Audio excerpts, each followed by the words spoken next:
గత వైసీపీ పాలనలో చేసిన విధ్వంసం నుండి తమ కూటమి ప్రభుత్వం అభివృద్ధి వైపు దూసుకు వెళ్తుందని రాష్ట్ర సాంఘిక సంక్షేమ శాఖ మంత్రి డోలా శ్రీ బాల వీరాంజనేయ స్వామి వెల్లడించారు.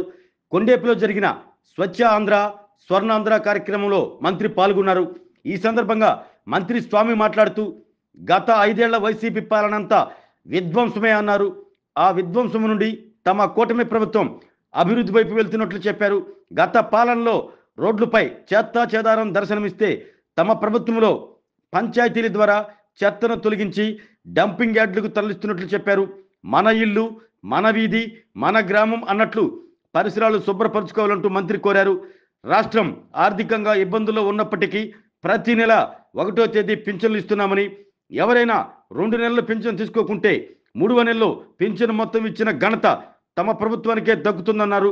ఇంటి నిర్మాణానికి ఎస్సీ బీసీలకు అదనంగా 50,000, ఎస్టీలకు 75,000 రూపాయలు ఇస్తున్న విషయాన్ని మంత్రి స్వామి గుర్తు చేశారు.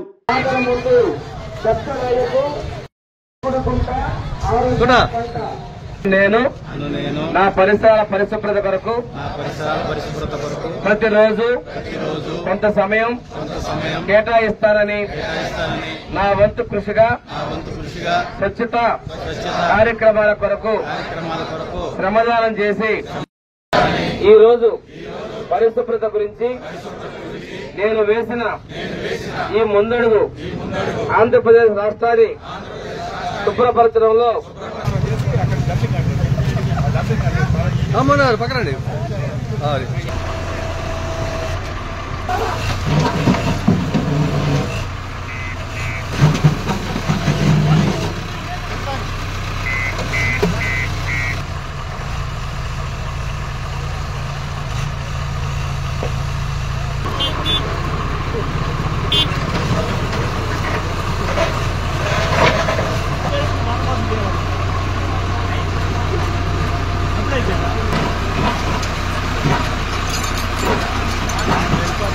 ప్రీతం ముఖ్యమంత్రి శ్రీ నారా చంద్రబాబు నాయుడు గారు ఈ రాష్ట్రంలో విజన్ స్వర్ణాంధ్ర 47 సాధించాలనే లక్ష్యంతో ముందడుగులు వేస్తూ ఉన్నారు. దానికి తోడుగా మన ఉప ముఖ్యమంత్రి శ్రీ పవన్ కళ్యాణ్ గారు కూడా పల్లెసీమల ప్రగతి కొరకు ముందున్నారు. అదేవిధంగా అర్బన్ వెల్ఫేర్ మినిస్టర్ నారాయణ గారు కూడా పట్టణాల కోసం కృషి చేస్తూ ఉన్నారు. వీటన్నిటిలో భాగంగా మన ఇంటి దగ్గర నుంచి, మన గ్రామం నుంచి, మన ఊర్లు బాగుపడాలనే లక్ష్యంతో ప్రతి నెల 3వ శనివారాన్ని స్వచ్ఛాంధ్ర స్వర్ణాంధ్ర సంకల్పంగా ముందుకు తీసుకెళ్తున్నాం.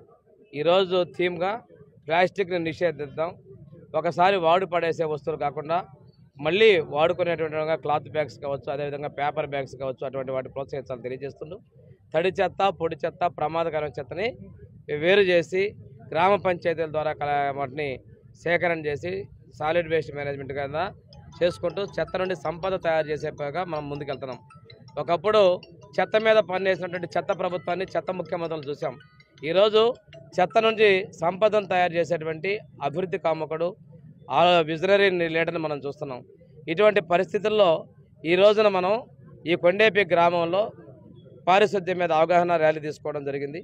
అదేవిధంగా స్కూల్లో కూడా సాయంత్రం దీని మీద అవగాహన కార్యక్రమాలు నిర్వహించమని చెప్పేసి నేను విద్యాశాఖ అధికారులు కూడా ఆదేశించడం జరిగింది. ఈరోజు ఏదైతే ఉందో ప్లాస్టిక్ నుంచి ఉపయోగపడేటువంటి వస్తువులు తయారు చేస్తానో వాటిని కూడా మండల కేంద్రాల్లో బెంచెస్ని పర్చేజ్ చేసి ఏర్పాటు చేస్తే ప్రజలకు కూడా ఈ పనికిరానటువంటి మనం పడేసినటువంటి వేస్ట్ వల్ల ఉపయుక్తంగా ఉంటుందని కూడా నేను తెలియజేసుకుంటూ విజన్ స్వర్ణాంధ్ర సాధన కోసం ప్రజలందరూ కూడా నడుం బిగించాలి, పునరంకితంగా కోరుకుంటున్నాను.